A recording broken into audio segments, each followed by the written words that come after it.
Welcome back to Turbo's Toy Box, Florida edition. So, it seems to be a trend that I can't come down to my brother's house without working on something, every time.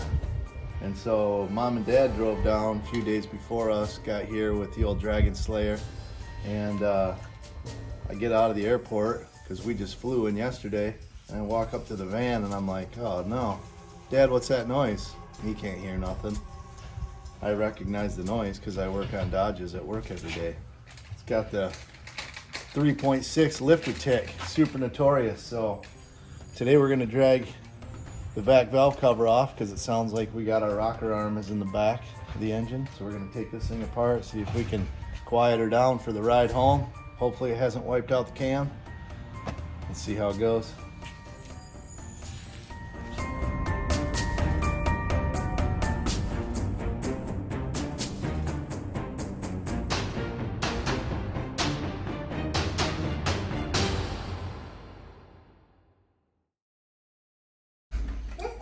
So we had to turn the van around, forgetting that I'm in Florida, and my legs were in the sun for like 2 minutes, and the back of my legs are probably already burnt because it's like super bright. So anyway, spun the van around in the garage. Now we can get going here on tearing things down a little further. It's all the way to the throttle body. And I'm pretty sure you got to remove this upper plenum. Valve timing. She's a hot rod. Don't let her get away from you. 174,000 on it. Ruby, she's a hot rod.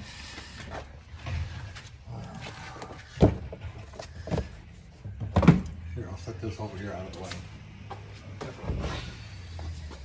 Oh yeah. So, got a little helper out here while we're working on the van. So, taking off the air box and the tube and the other box that connects onto the throttle body, and now we got to remove this upper plenum assembly, which is some bolts down in here. And so we're going to keep moving forward on doing that. Got to unplug all the electrical connectors off the throttle body, map sensor and the throttle body and the idle air control deal. So get those out and get to that back valve cover. Then we're gonna have to pull the coils out of that, pull that valve cover off, see if we can figure out which rocker arm's loose. All right, so we've taken all the bolts out of the upper intake plenum here. There's bolts here. So we got all those out. Then there's actually brackets on the front of the engine, which have a 10mm nut on them. One there and one there. And then there's two back here by the throttle body that we've taken the nuts off of here and here. Now we need to get a bracket removed so that we can lift the intake plenum up, because you've got these pegged into place from both sides. So, all right, so then on this back bracket, there's a 13mm nut that was down there. You remove that, then you can get this bracket out of the way. Now we should be able to lift this plenum up. Okay, so we lift the plenum up out of the way. Now we can get to this rear valve cover. So we got to get the coil pack connectors undone, get the coils off and out of the way, get these hoses out of the way. But first, I'm going to lay something over top of the lower intake so we don't drop anything in there, because that would be very bad. All right, so we took this sensor off the end of the rear valve cover, and then the PCV off the end of the valve cover that bolts on at this end, and then the two sensors that I like the cam phasers up there that are bolted to the end there. So those are like a T25 Torx for the things that bolt in the end of the valve covers, and that sensor in the top was a T30 Torx. So we got those off. All the 8mm bolts that are holding the rocker arm valve cover down, and got that popped up. And we dropped one of our deep 8mm sockets off the back of the engine somewhere down there. So let's see if we can retrieve that, come back up here, finish getting the valve cover out of the way totally, and start checking rocker arms.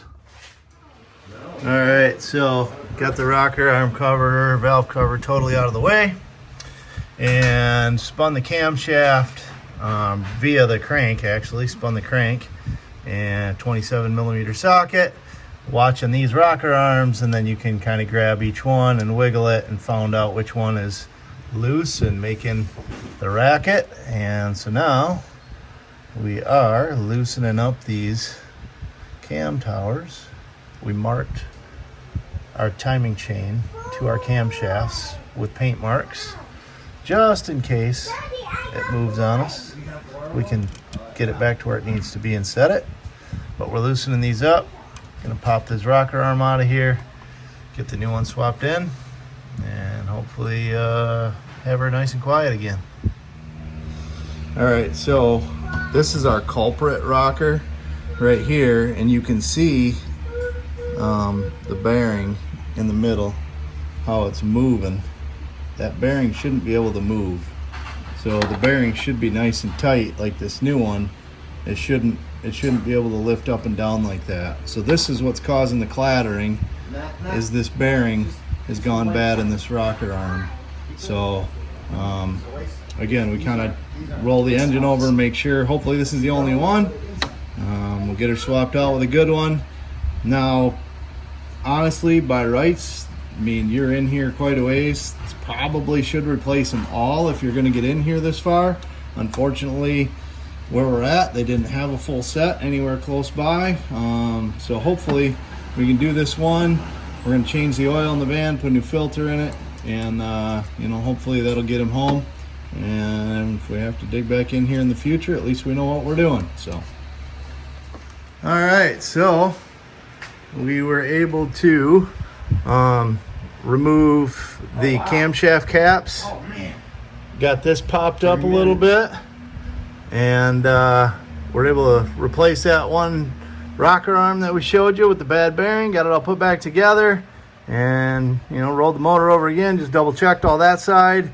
Dad ran, we're gonna get some new plugs and throw in here while we're in here. Van's got like 180K on it.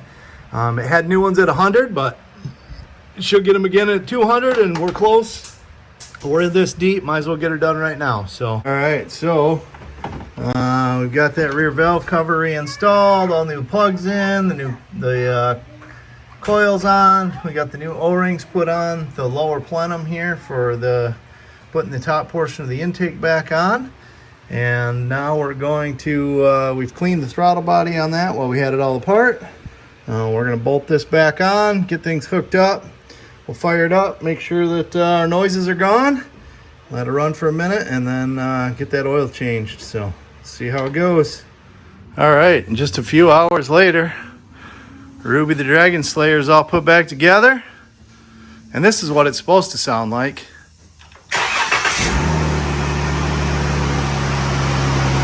Nice and smooth and quiet, no ticking. Yay, job well done. Now we can get on with enjoying our vacation, I hope.